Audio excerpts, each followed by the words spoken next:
अस्सलामुअलैकुम everyone, welcome back to my YouTube channel. उम्मीद करती हूँ कि आप लोग सब खैरियत से होंगे। तो आज हम बात करेंगे एंटीटॉक्स सिरप के बारे में।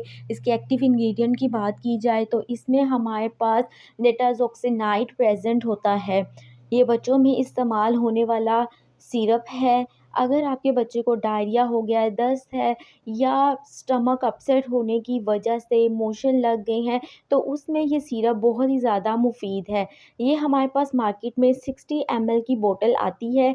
बनाना फ्लेवर है जो कि बच्चे इजीली पी सकते हैं। इसके तरीका इस्तेमाल की बात की जाए तो अगर आप 1 से 12 साल की उम्र के बच्चे को दे रहे हैं, 1 चाय का चम्मच सुबह और 1 चाय का चम्मच शाम में देना है। इसके साइड इफ़ेक्ट्स की बात की जाए तो सर दर्द होना हो सकता है। ये सिम्टम्स 100 में से एक आधे बच्चे को शो हो सकते हैं।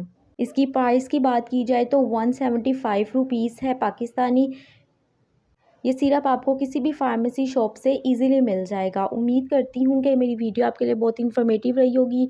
If you guys like this video so don't forget to subscribe my YouTube channel. मिलते हैं आपसे नेक्स्ट वीडियो में, तब तक अपना बहुत ख्याल रखिए। अल्लाह हाफ़िज़।